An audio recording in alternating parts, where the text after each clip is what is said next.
آمن له وقال إني مهاجر إلى ربي إنه هو العزيز الحكيم. فآمن له لوط رنا تغندي إبراهيم دانا تغندي إبراهيم يا أو تتلوط أين كتا إبراهيم يا قال إبراهيم لوط فابا تغنيا إبراهيم لوط فابا تغنيا لوط بن هارانا ابن آزر إبراهيم ابن آزر ما كان donc lutu an kata ibrahima de kafa ba tugunya ni ibrahima ya akin ba ne ya ka tugunya ti ibrahima ya yani rafdi yana yani babila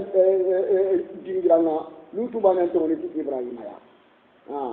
fa amana lahu lutu wa qala ibrahima ti inni muhajirun yake nasra golo nangiri iraq jamaninga dimana katasha lutu ka afrigo da bateno lutu daga yang ka sadun ibrahim daga yang ka palestine nangir iraq isu gir iraq ya ke daga sadun ke daga palestine inni muhajir ila rabbi innahu huwa al-aziz al-hakim ni kama yani ndana ngafunta kanyana al-hakim kama yani filwana kama yani kitana na ووهبنا له إسحاق ويعقوب وجعلنا في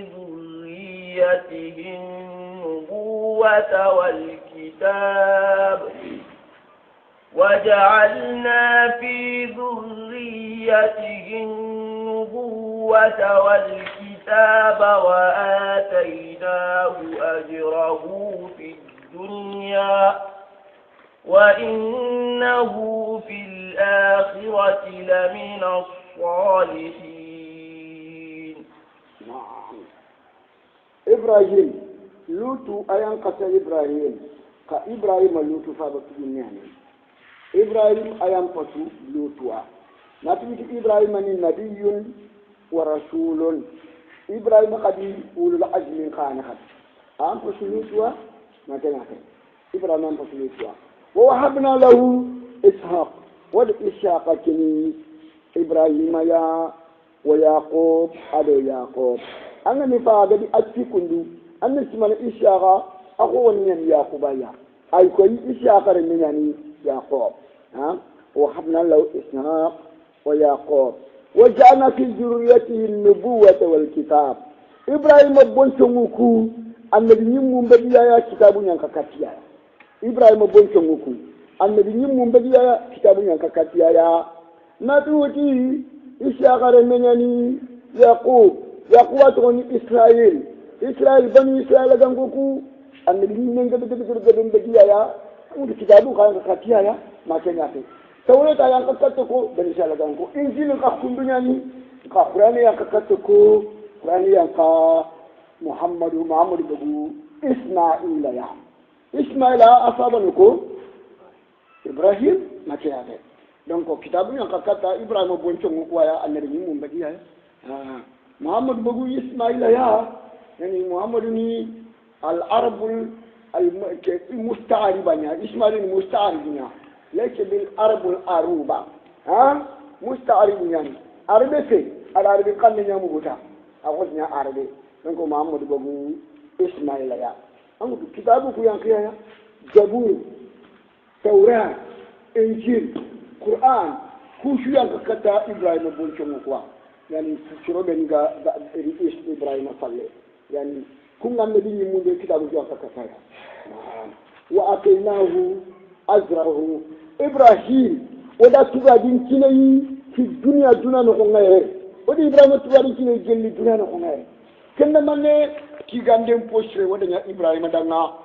sere chutini kundo ibrahima ni kina ya makena ke yani yahudiya ninki ido ibrahima na kina ya wan nasar ninki ido ibrahima na kina ya mushrikin ninki ido ibrahima na kina ya allah ji jabi allah ki wa makana ibrahimu yahudiyan wala nasraniyan silamini ka jikundo ibrahima ne dina ya Allah ti wa makana ibrahimu yahudiyan wala nasraniyan walakin kana musliman hanifan o makana min al-mushrikin Allah ti yahudiya ni khatuma kado ibrahima ne dina wa nasarni khatuma kado ibrahima ne dina mushrikin khatuma kado ibrahima ne dina ya silamini khayru ibrahima ne dina makanya te donc Allah ti bide ki gande posil ya ibrahima da dunaya wa tayna wajrahu fi dunya makanya kenya faite ki gande mo sireke sireke ibrahima mulla dina bu men fi ibrahima mulla su aswan ibrahima ko mulla men wa inna fil akhirati lamina salihin alkhaman ko tan kadi ibrahima kafini Allah ko mo shirunguru punya ya ولوطا إذ قال لقومه إنكم لتأتون الفاحشة ما سبقكم بها من أحد من العالمين ولوطا واذكر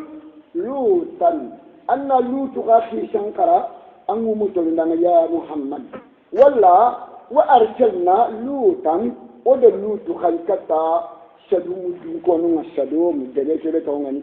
شدوم وده لوط خلقتياو إجي برنا قال لقومه لوط غتي إشرون دنا أنت لوط أكين شروفتي شدوم دونكونو غاو لوط نكراخين كنيا شدوم نشاميا ها من نشي الله غتي أشرو يعني تخلم ما هم شراكم يعني تخلم ما هم مارم ما هم يعني خامار مفتيا أمار مفتيا تخلم ما هم كارا أمار منيا ما كان أشرون يعني نعم إذ قال لقومه إنكم لتأتون الفاحشة ككنيا لنتي قولي مرينا يا كن من جيني لوتي دنكاهو جيني لوتي دنكاهو وما سبقكم بها من أحد من العالمين كأنك تقول بالقرآن كما كنت سيرشوا ما كنت شوا تقول بالقرآن يا دنا مومنا جللا كم ولا تلفون سيرشوا ما كنت شوا تقول بالقرآن لوتي غنكاه نانشوا يقوم باتنا نجيم كريمة ikunga kadia ano ya mbanu kuga kumbona mubeni dewerni na anguno nyankandi mawure tuna na khotile mumben tuni bagandi ma an kaneke luti gan ko nyanda jupadu halul azrar na budon muni quoi na khotile mumuni luti gan ko nyanda jupadu na quoi ado yani na budon muni ado na anyira mun jiro ndini go to khiri damba tena pantolo ta tunko aga ni chele na damba tena ya kambani kunde kunya da barni ba idi shara luti gan ko ama hade luti gan ko nya golle ni quoi kullu akilin to go islam ni no na islam ni ramu nyaro ni quoi ona islam ni ramu nyaro ni o ma kafir ni ramu rondi o ma ti pantolo haramu tene de pantolo harbane te haramu te ni pantolo lu ni pantolo ta na yang kandi mantin kambunga di mana ma hali kala cholle me be gawre ma kenga bu shella na andro kenga na khotula mu ni mankani subhanallah ha na dro ken jiro dina mu ni jiro ma to ni ni chelle da makena yani ni ti dan ko ya ne ke shi jappa kena ga innakum latatuna al-fahishata ma sabaqakum biha min ahdin min al-alamin kakul liri ki golli ngori nyanga ya tere ma kakun chawa ke golle ni nyanga abada kakun kali naam فإنكم لتأتون الرجال وتقطعون السبيل وتأتون في ناديكم المنكر فما كان جواب قومه إلا أن قالوا بعذاب الله إن كنت من الصادقين أئنكم لخكم لتأتون رجالا خكم شقلوا يغنيا باتنا خديني كتا يغنيا كتا شقدي باتنا بحاجون تيكوري جمعنا نيكوندو أنا شرنا لا تركت وانا تيجيني نا نانشرانا ani wono bagandina nan jima wuri ha jamake ya kanga la ilaha illallah fo lutu gango nya ala kin tonni ori kenki yebe sasa mo maraki ora kiyo angana to de bu ko rotini bitenga no kufu alla yugo do ya hayni nonka ha na jimindi na cegai koy dabani nga cegani may mo alla farande ko ati dunal lagare nganariyo yataharajuna taharujal dahani ati dunal lagare nganari hadamare mu bu cegani may koy dabani nga cegani may mo be do beddeni nga anya mamunya ni dunal lagare ni woto kay men kono gon to ay alla ganno kisi quoi ha innakum latatuna rijala kakunyani ke kundu kadari ni katte yugunya ya kada sakado yugunya batena ha direke lim makade wa taquna sabila ayil magaya ma warisna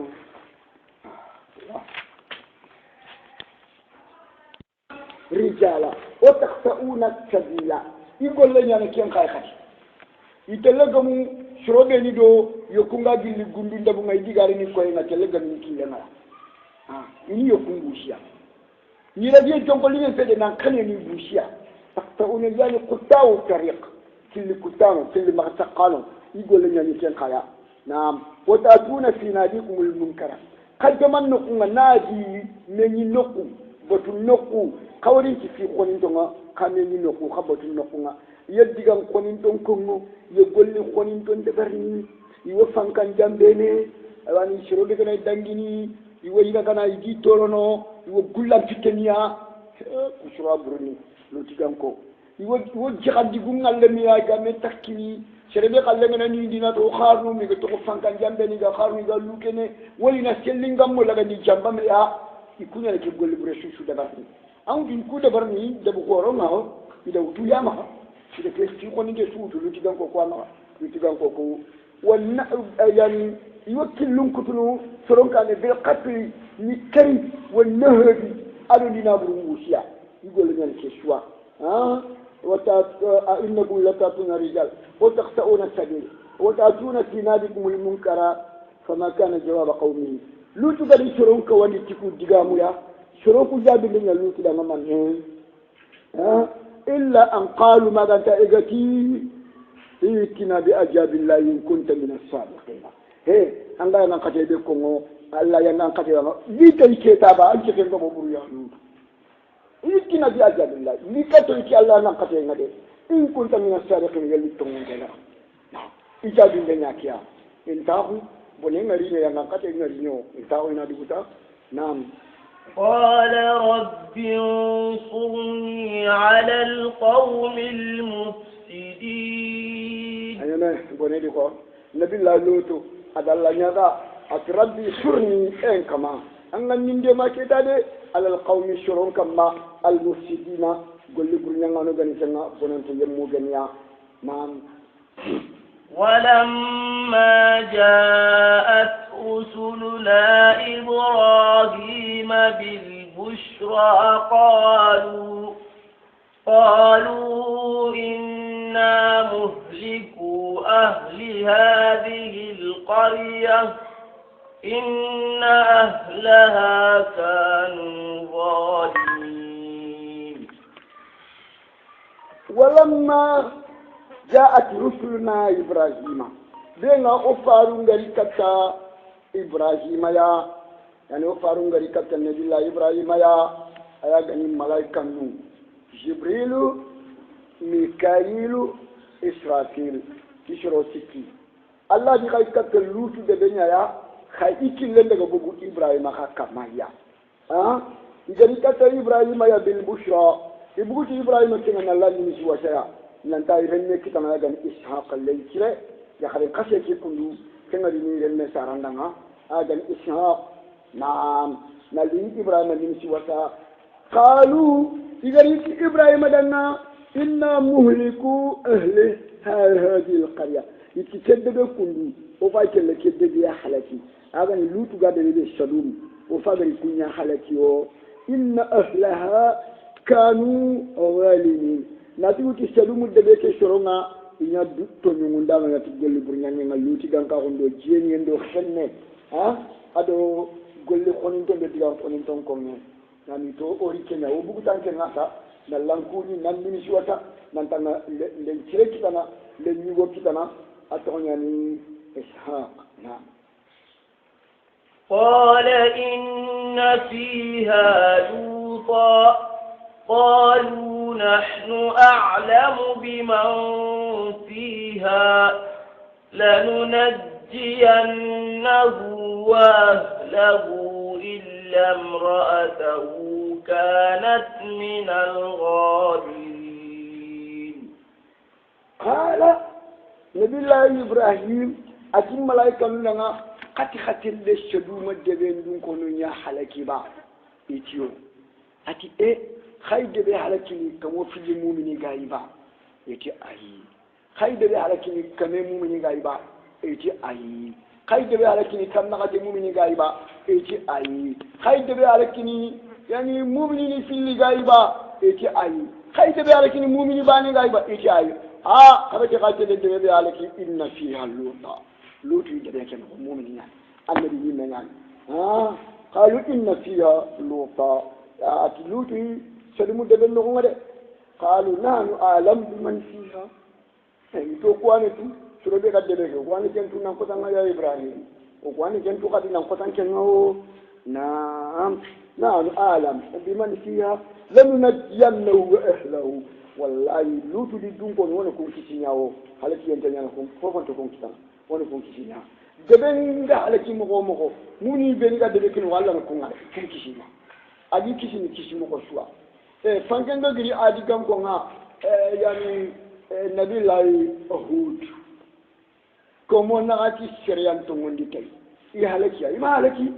allah ga kishi mugo su adi kishiya ko mi kita itidanu naziyannahu wa ahlihi illa imra'atahu maganta ya khira ya jani wa ahlatu maganta akakede kanat min al-ghabirin kenya ne jilli halaki en ko ben tokka nan to aken tokko halaki en ko be no ko be al-ghubar ko be min al-ghabirin na'am atokko halaki en ko ben no ngaya na'am ولما أن جاءت رسلنا لوطا سيء بهم وضاق بهم ذرعا وقالوا لا تخف ولا تحزن إنا منجوك وأهلك إلا امرأتك كانت من الغابرين. ولما أن جاءت رسلنا لوطا بلنا وفارون بجوف لوطوا جبريل ميكائيل إسرافيل بلنا بجوف لوطوا لوطو غدي وري na dunya ya khambam pram e gulutal iramu gulutal immenche tanti abinne kir na dunya ya khambam gamun tonga e kuku kana yugo mbani amula nan ci guda bakan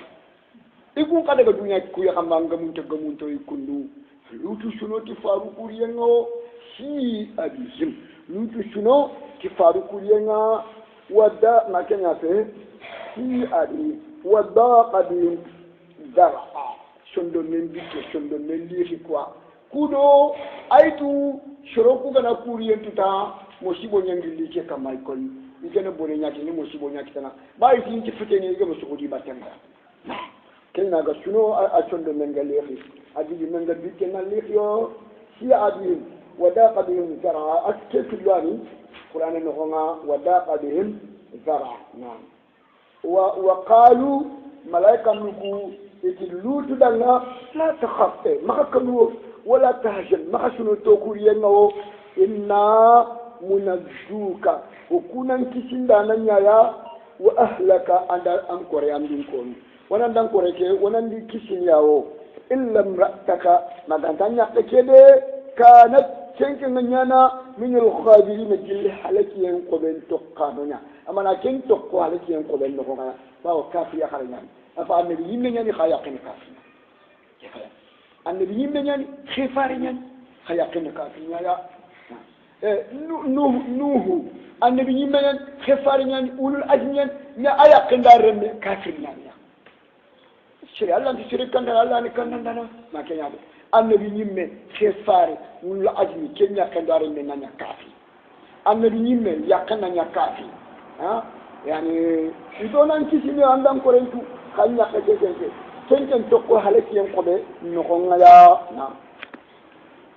إنا منزلون على أهل هذه القرية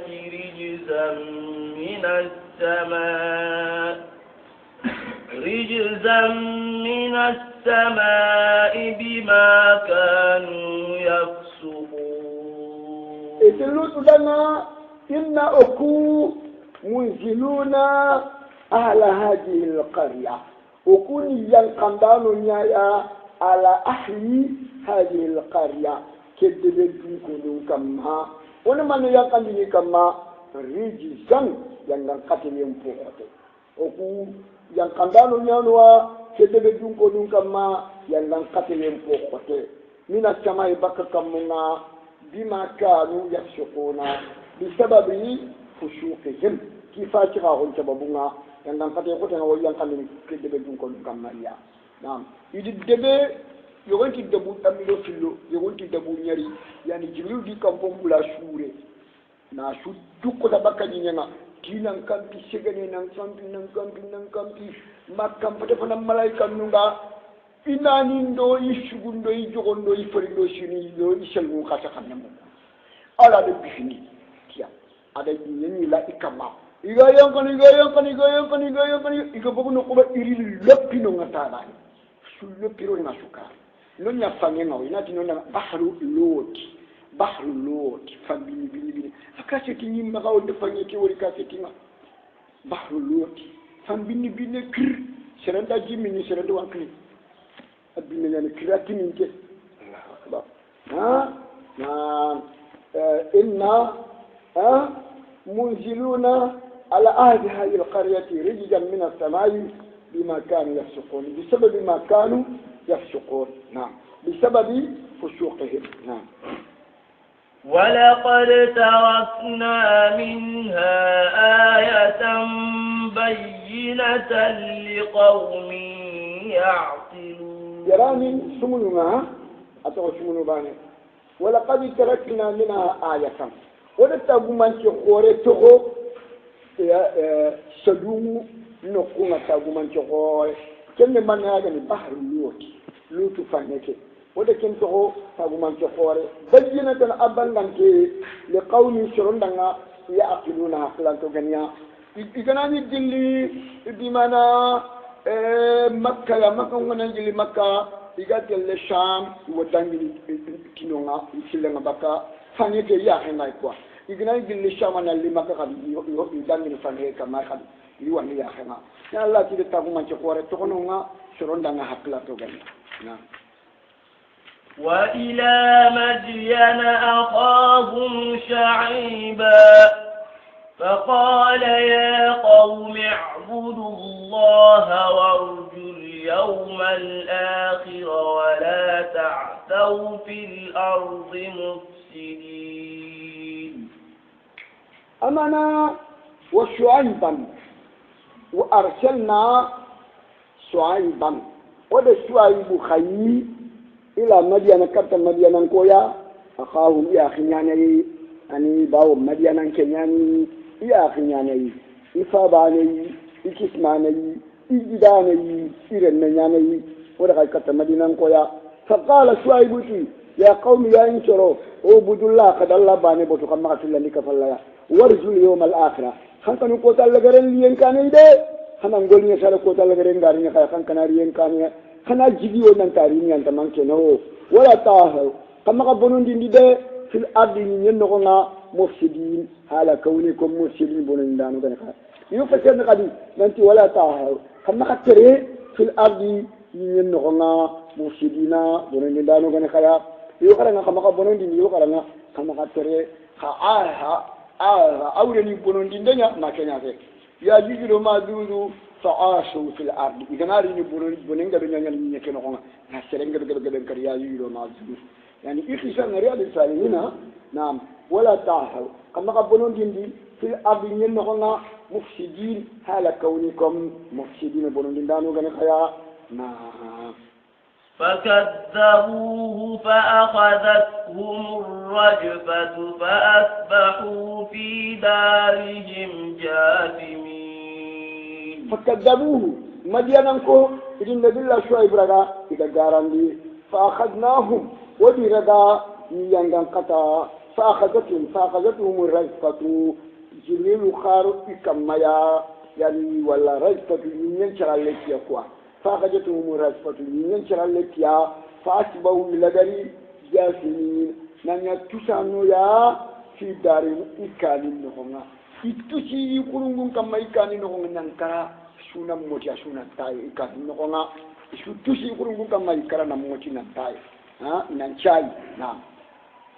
وعادا وثمود وقد تبين لكم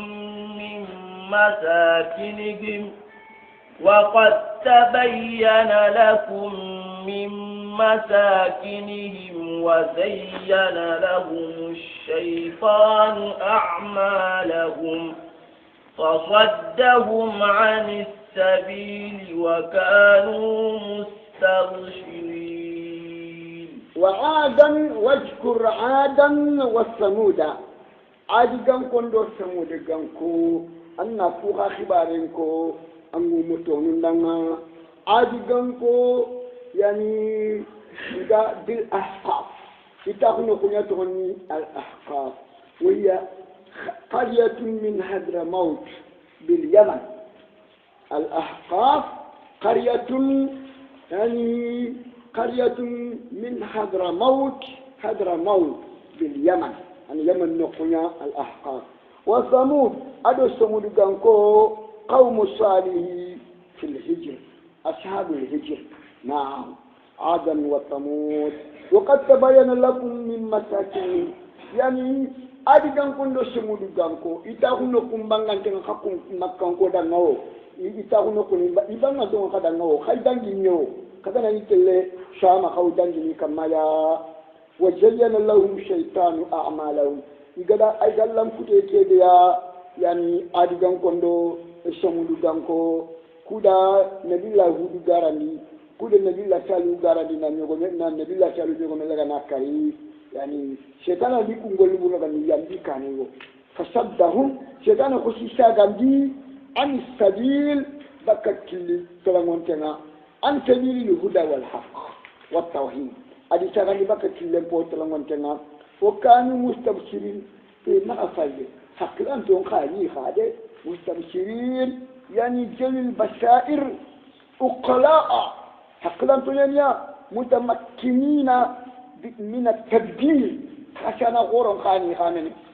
يا كلندو يتقشي مفسر يا كوي درينا قد النبي يمن كتنا الله كتا يا كلم ما فسر يا كوي كما في وكان مستبشرين يعني جل البشائر شندو مرينت دون كونياي وقراء حقلا بنيا متمكنين من التدبير ما حفظون دا من ينيا جل تقشي ما كما فسر يا مفسر نعم وقارون وفرعون وهامان ولقد جاءهم موسى بالبينات فاستكبروا في الأرض وما كانوا سابقين وقارون أمنا وأهلكنا قارون وده قارون رغنا حلكي نانيا رغنا تولندي تاي وفرعون وده فرعون رغنا حلكي نا ايولاندي بحر القلزوم بحر الاحمر المتوسط فاندوندي نا يولاندي انكونا وهامان يعني فرعون دو هامان كل يوله فانيدي يا باو هامان وزير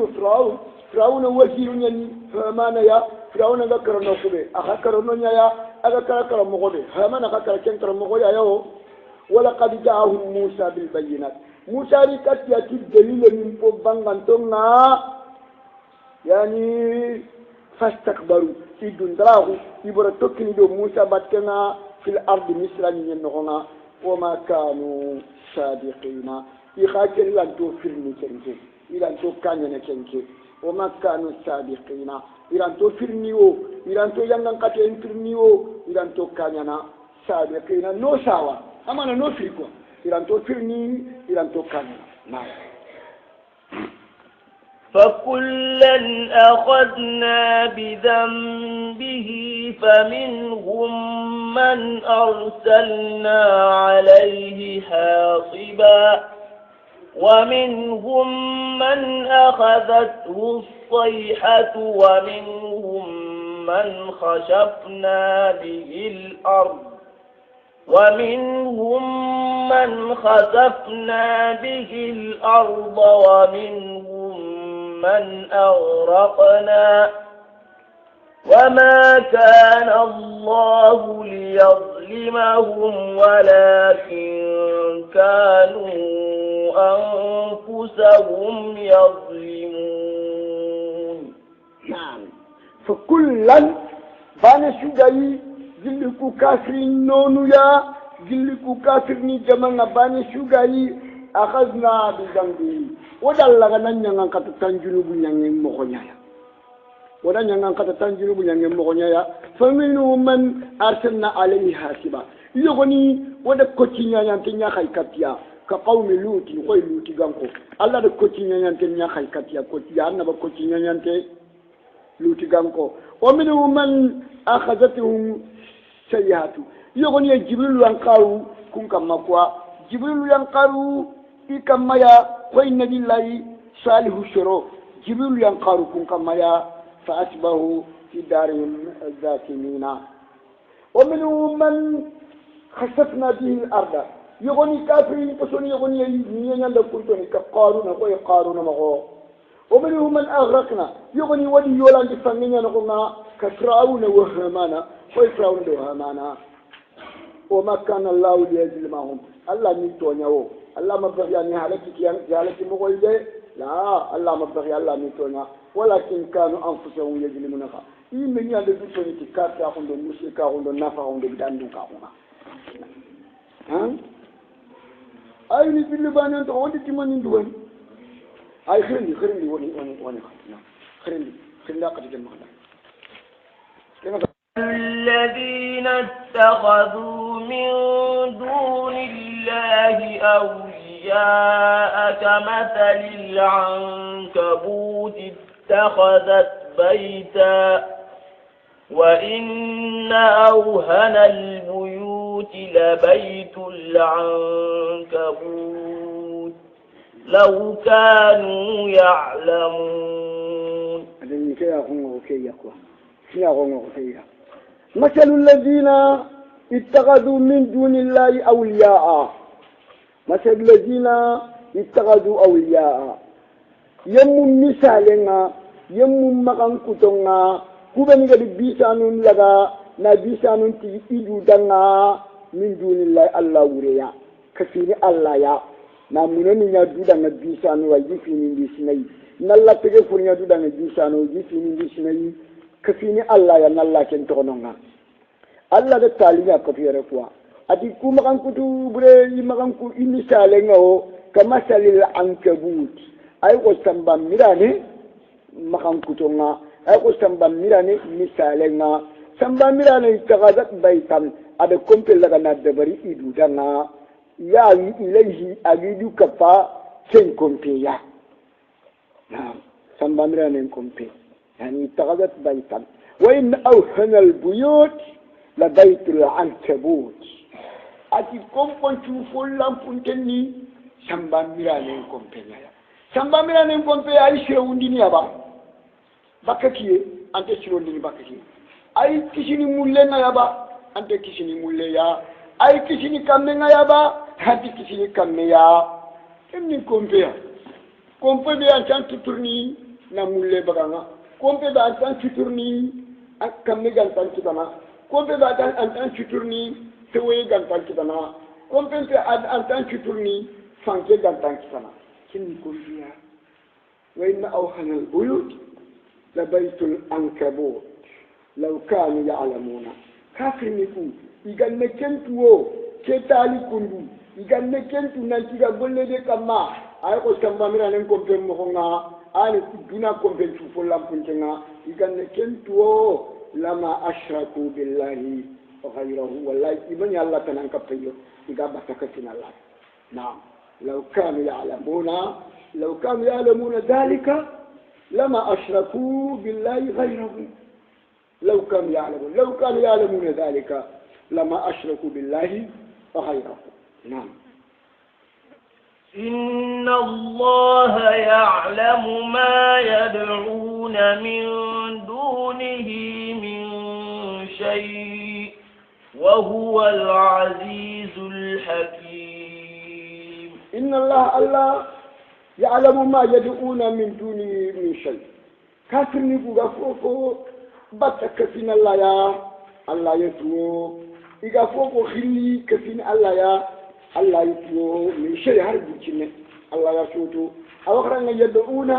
awakran khadi tad'una kada foko batta kafin Allah kada foko khili kafin Allah Allah ya soto haran danya bucin nan wa Allah al-aziz Allah ni ndana no fonta kana al-hakim Allah ni tutana Allah ni tutana نعم وتلك الأمثال نضربها للناس وما يعقلها إلا العالمون وتلك الأمثال عندك تعليم ورده نضربها ونتعليم كتا للناس هذا مرة منيادنا أكيد تعليم والله بكتو فم منيادنا با لا الله تعالى يقول تكون لنا للناس شروع هذا مرمو نقا وما يعقلها شرشو تقول تعالى فهمه شرشو تقول تعالى رغني تيلون يأكل نقولنا إلا العالمون ما كانت توانو نيا تخسانو حقلانتو كل تعالى فهمه الله قالوا يتوانو الله قالوا يتخسانو الله قالوا يأكلانتو أمر بن الآسي akida wujune taaliya takasidu Allah farin batin wujune ta Allah akbar Allah farin diga mananga Allah farin ni tali ko mananga amru bin al-as bin wailar ni amr ti wujune taali ni kenyara da Allah farin batina na takasidu abatina amru ibn al-as wama ya'qiluha illa al-alimun خلق الله السماوات والأرض بالحق إن في ذلك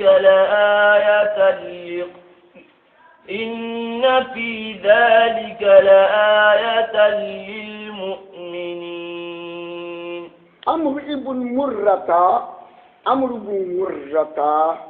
أخاتي ما مررت بآية من كتاب الله لا أعرفها إلا أحسن أتنك ما دانجي آية شو الله كتابك إنغا ماتو مغانت نغا شنو نتكينا لا أعرفها نما نغا كنتو مغانت نغا شنو نتكينا لأني سمعت الله تعالى يقول وتلك الأمثال نضربها للناس وما يعقلها إلا العالمون أتباع الله دكيكو إيكما دانجي bimana ayeshwa Qur'an kenuga igante kenga yetu maganti gasuno kenga ya Allah danke digan khandida mako خلق السماوات والأرض بالحق خلق الله السماوات والأرض بالحق الله دكم بوتون يريدو نيام بوتون يريتاغا بالحق تونغونيا يا امي تغتي غاريدي ادي تغتي تونغونيا يا امي تغتي سانجيدي adi tagati shode nyaya inna la ayatan kawafi khore ani fi dalika kamuke du nyeke takandenga nanti Allah ni remiya nanga Allah ni katta nanga fofo sudalla kana tinni kawafi khore na wati la ayatan atampiyani qur'an ni khonga la ayatan awyan kawafi khore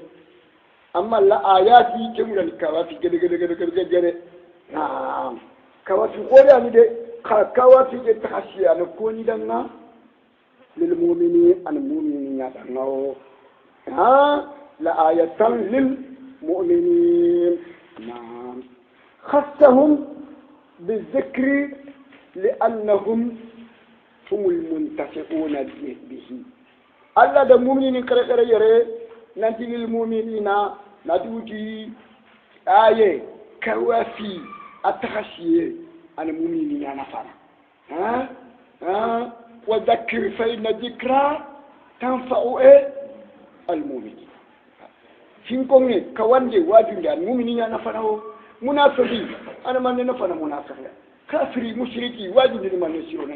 يعني واجب للمؤمنين أنا فانا كن الله قد يخرج يره ننتي يره بمعنى إن في ذلك لآية للمؤمنين خصهم بالذكر لأنهم هم المنتفعون به. نعم. أتل ما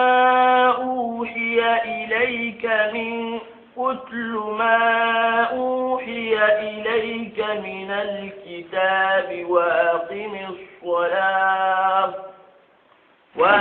الصلاة إن الصلاة تنهى عن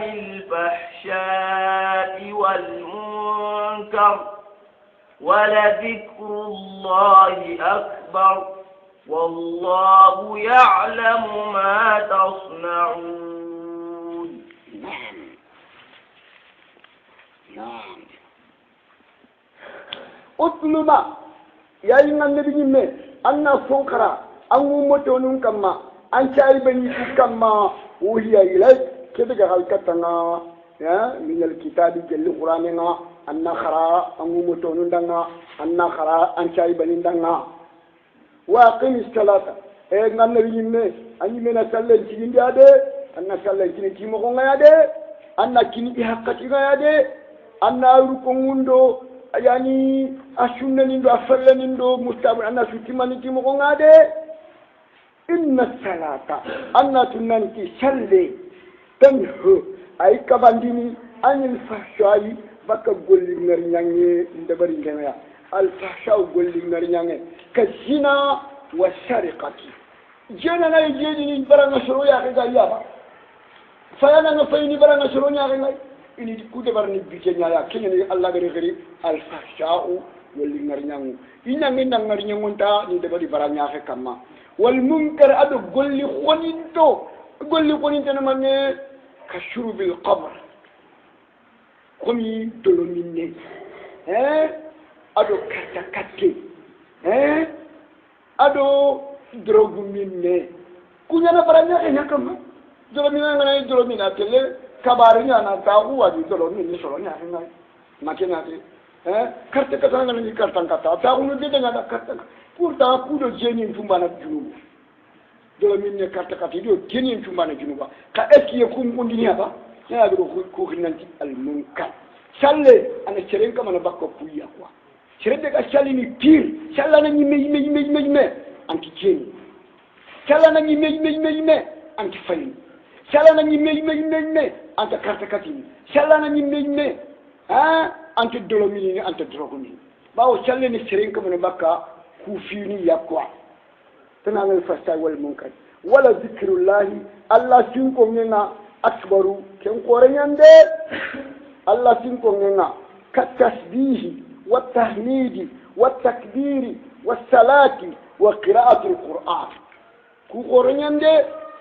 ken mana fananya quoi mana filandi wala zikrullahi iyyakum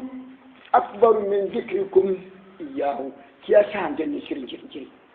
Allah ga hafi mana na hafin ko kenyan ko ro hakun Allah ci mana Allah fin ko bawo hakun Allah fin ko ngoni nyenga Allah ci la hafin ko makam poto nyer kamma ken to ko ro hakun kallen ba wala zikrullahi akbar wallahu ya'lamu ma tasna'u dirani hijidu ngaw nanti serebe an challenga agaman fata golli burnyangenga la salata lahu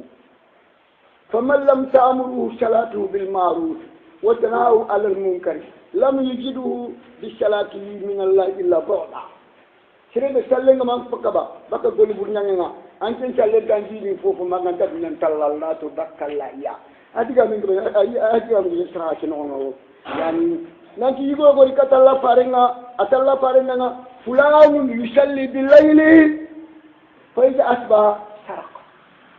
kasi fulani de ay salini wurun ay wurun nasilana kayle ngana kare ya fayini akoy Allah farenti ya tanga ko mo yelli kunu nya gani su ari fayenga ya bawo inna salata tanha anil fahsha'i wal munkar wala zikrullahi akbar wallahu ya'lamu ma tasna'un sadaqallahu alazim